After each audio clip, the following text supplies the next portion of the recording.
To be perfectly honest, there are very few motoring stories in the Caribbean.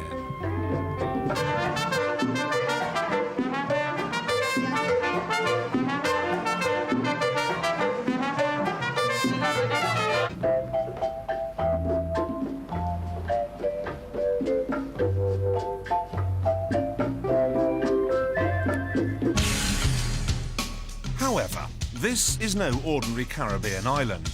This is Cuba, home to some of the best motoring stories in the world, and it must be said, some of the worst.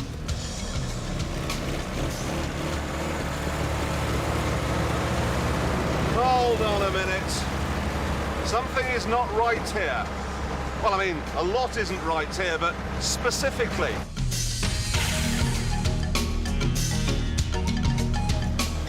Something is very definitely wrong. This may look like an old MGA, but beneath the bonnet beats the heart of a very different animal.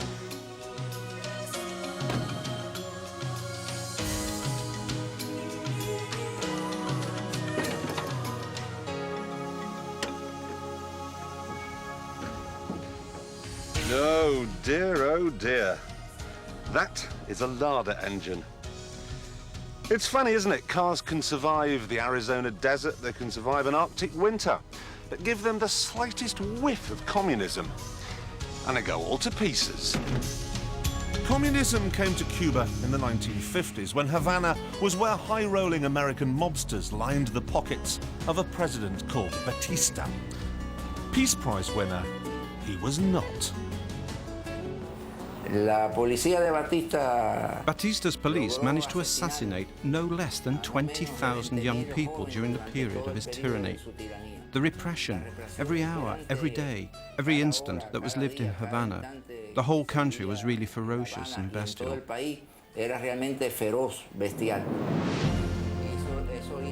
This made the people, led by Fidel Castro, rise up in rebellion to fight Batista.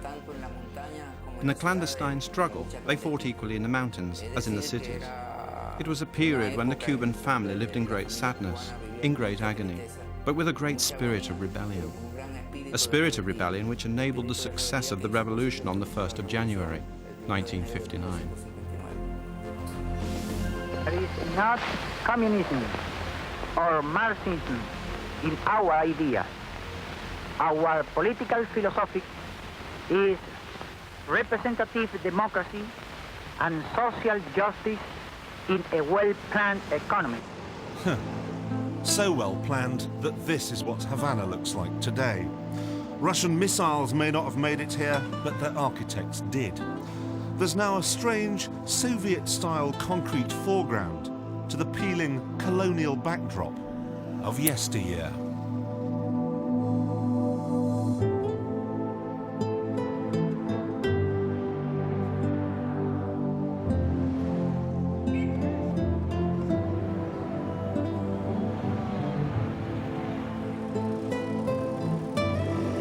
Russian cars made it here too. Moskoviches and Ladas were given to government officials and important workers. But everyone else had to make do with what they had before the revolution. Tuve un Alfa Romeo como el que le regaló el Aga Khan a la Rita Hayworth, una artista norteamericana, igualito, y se trajo aquí un carro con carrocería farina. Y ese automóvil le compré yo. Le metí en una finca ahí en Cantarrana, previendo ya que iba a venir la intervención de todo. Y resulta que donde yo le metí intervinieron la finca con el carro, voló, no le vi más. Un hispano suiza, creo que el hispano anda por ahí, un hispano suiza que yo tenía. El hispano suiza. También me le llevaron todo y todo desapareció. Entonces aquí había 1000 automóviles. 1000 automóviles también al gobierno le dio por partirles, por destrozarles. Explícale. Automóviles buenísimos, americanos y no americanos, que les cortaron con soplete por la mitad, a tirarles pa' chatarra.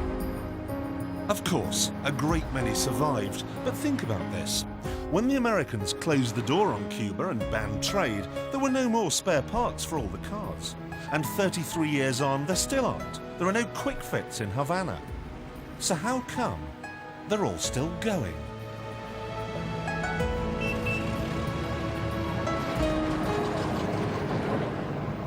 I'd like you to meet Hector, Cuba's answer to Keith Floyd, the silver-toothed galloping gourmet of Havana. Now, he's going to explain how you make brake fluid. This is the real stuff. Trouble is, in Cuba, it is very hard to come by and furiously expensive. There is an alternative, though, and what you need is brown sugar. White will do if you have a larder, but for those old Chevys, brown is best. You also need, and this is a curious one, some shampoo and some neat alcohol. Oh my God! Oh God, take it away, Hector. God. So what you do then is you, making sure there are no flies have crept into your bottle, add the alcohol there. It depends how many cars you're looking to serve, obviously, about how much you need, but that should be enough for, well, it should be enough for a Cadillac Coupe de Ville. Right, a few teaspoonfuls of the brown sugar. In it goes. Cleanliness not an important issue then on this sort of cooking, obviously. And then you simply stir it up like that. Yeah? It's going to be delicious, isn't it? Now look, you do this for about 3 minutes, okay? But to save time, and in the best traditions of cookery programs, here is one we did earlier. No sticky back plastic this time though, eh mate? So there you go. Now that is enough to feed, well, at least one Chevrolet. And now we're going to need some shampoo in there, aren't we, for the consistency. As with any good sauce, consistency does matter. And brake fluid is no exception. Hector is actually a chef on a Cuban merchant ship, so he knows what he's doing here. Now, this is going to give it that all-important brake fluid texture.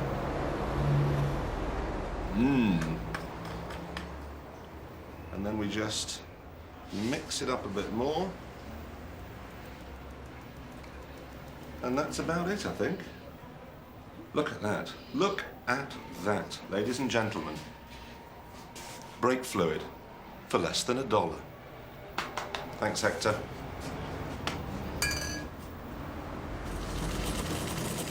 Mrs. Hector, meanwhile, was to be found in the sitting room, making a hood for their Cadillac. And you'll find the same sort of thing going on all over the island. Sit back now and watch these guys make a new rear wing for a car that in England we'd throw away.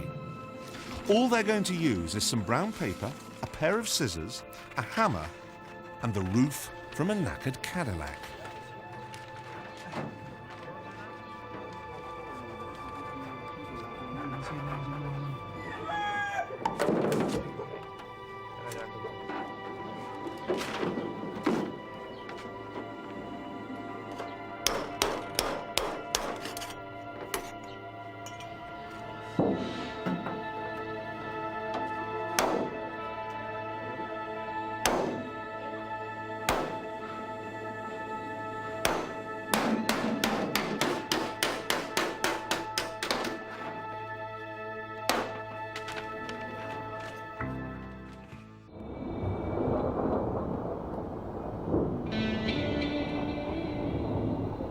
It may say Yamaha on the steering wheel, but this 1955 Thunderbird has a larder engine.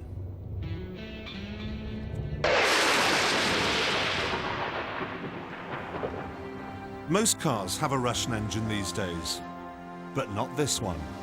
For 20 years it's been in a shed, untouched and unloved, until we rolled into town. The whole thing was seized. It had no brakes, no hoses, no battery, no starter motor, no exhaust. It was a shell. But we desperately wanted to get it going again.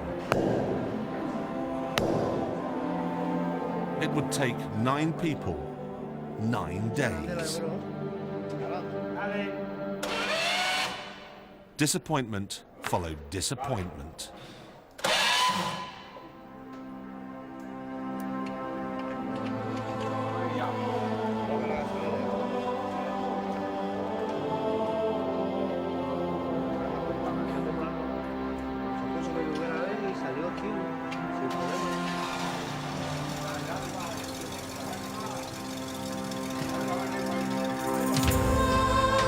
And then, just 24 hours before we were due to go home, it coughed into life. It was quite a moment.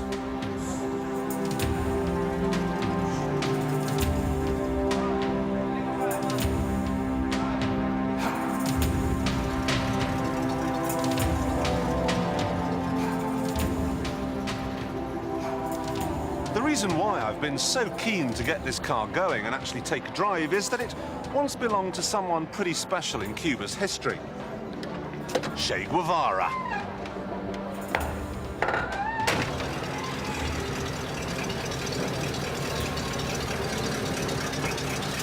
Whoa! She moves! And so, there you have it. The first person for 20 years to drive the Chevy that Che used when he was president of the National Bank. I feel no sense of elation, though, because I discovered this morning that Che is in fact a nickname. In his native Argentina, it means pal or mate. This man, whose face stared down at me from a poster on my study wall at school, who symbolised all that was good about rebellion in the 50s and 60s with his long hair and his smoking habit, his real name was Ernest, and he drove the slowest Chevrolet in the West. And sometimes, it was even slower than that.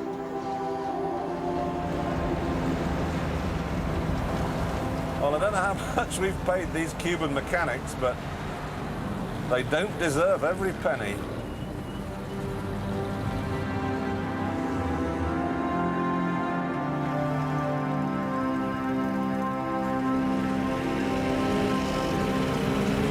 It's getting awfully hot in here. And I don't think it's entirely down to the fact there's no air conditioning. It's too damn hot in here.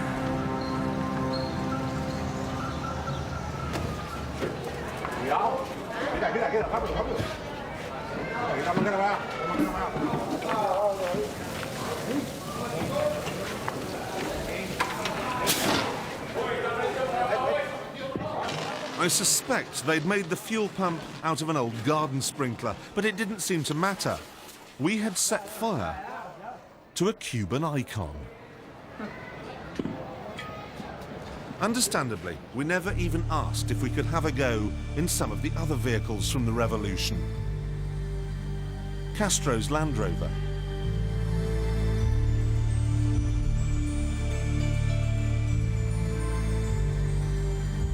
The bulldozer they'd turned into a tank.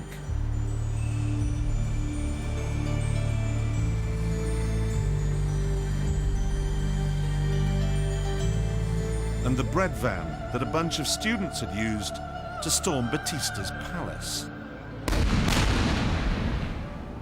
Another bunch of students had even bigger ideas, ideas that would rock the world of motor racing. They called themselves commandos, and on the eve of the Cuban Grand Prix, they kidnapped Juan Manuel Fangio from this hotel lobby. Now, this man went on in life to be Deputy Minister of Foreign Affairs, but at the time, he was one of the kidnappers. The operation carried out in this lobby was what we called Operation Fangio, that is to say, kidnapping, to detain him with us in such a way as to prevent him competing in the Grand Prix the next day.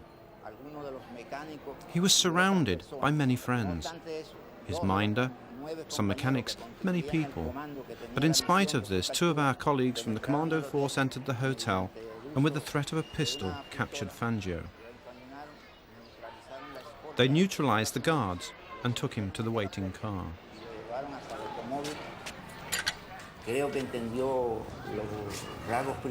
I think he understood the principal points of our history and the way of life at that moment in Cuba. The proof of this is that we developed a friendship that continued until the last days of his life. We brought Fangio to this very house and told him that once the revolution had succeeded, he would be our guest of honor. This is spooky. I'm in the house where they held Fangio. More than that, I'm in the same room. Yes, this was the room where Fangio was kept. the house was occupied by a family, a widowed lady with her 2 daughters. All 3 were militant participants of the revolution. They were Fangio's hostesses, so to speak, during the time that he was held here. Even though Fangio was otherwise engaged, the race went ahead. A mistake because some say revolutionaries had sprayed oil on the track. One car ploughed into the crowd, and that was the end of motor racing in Cuba. Despite his ordeal, Fangio sympathised with his abductors, telling the world's media afterwards that he supported their cause and that he never once feared for his life. No, en ningún momento. He wrote to them right up to his death in 1995. But never again would Havana's streets echo to the sound of finely tuned racing cars. In 1994, some estimates said 2,000 people a day were trying to make the 90-mile sea voyage to Key West. They were using inner tubes, oil drums, egg boxes, anything, so long as they could get to freedom. Freedom from communism and its buses. They cram 300 people onto these things. That's as many as you get on a 747. Even a veal calf would complain. Which is why some people choose to use them without getting on board.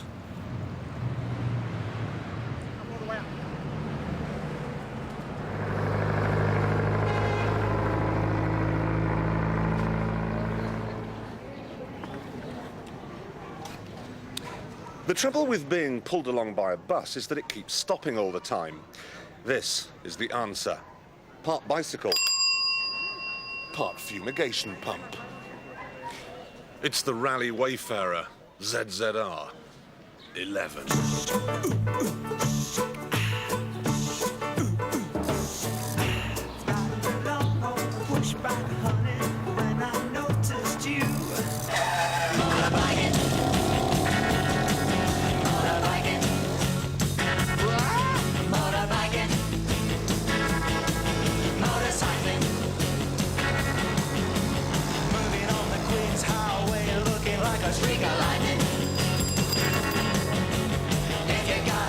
Things were going well until the fumigation pump spark plug sent 2,000 volts through my leg.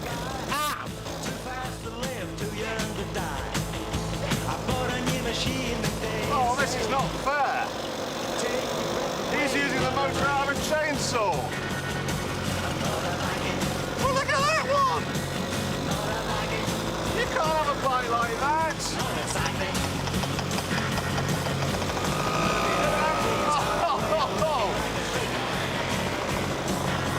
That is out of a tree cutter. I know it is. That is a chainsaw motor. Haven't you got a fumigation pump?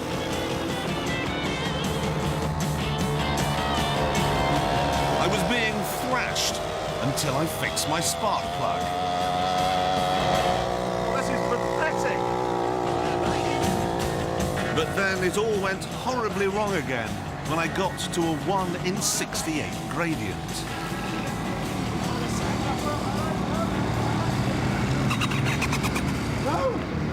No! In Cuba, all the animals are equal. But, how did Orwell put it, some of them are more equal than others. There are rich people here, you know, and they need something which befits their status.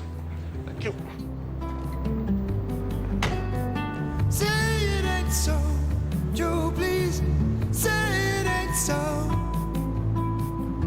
That's not what I wanna hear, Joe, and I got a right to know. Ladies and gentlemen, you have now seen it all. This is a stretched lager. I'm sure that You know something interesting? It costs exactly the same to elongate a Lada as it does a Cadillac. In fact, you'd have to say this one probably cost even more because it's got 3 doors on either side, and that's an expensive cut and shut job. It seems peculiar, therefore, that they haven't fitted any of the usual accoutrements found in a limousine. There's no video player, there's no drinks cabinet, there's no Burr walnut fittings. Not really any fittings at all, actually. Say it ain't so, Joe.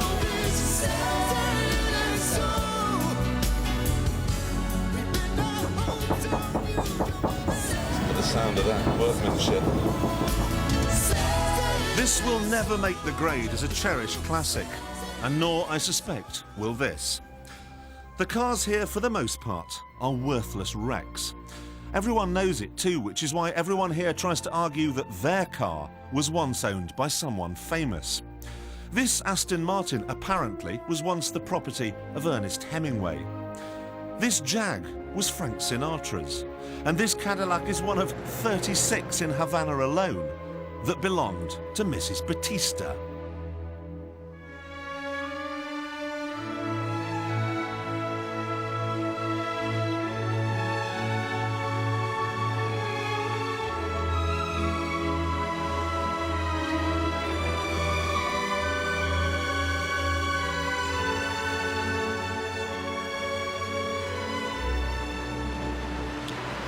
If you want to come on holiday to this superheated American car museum where lavatory paper is considered a luxury good and where all the air conditioning units are Russian and therefore sound like Foxbat jets, that's fine. But don't, whatever you do, feel tempted to buy one of the exhibits because, according to the teachings of Karl Marx, the customer is always wrong. The owner of this Maserati wants $50,000 for it. Dream on, baby. Dream on. And there's more from Jeremy Clarkson's Motorworld next here on Dave, as JC meets America's rudest car dealer. What a lovely bloke. Very rude, but lovely.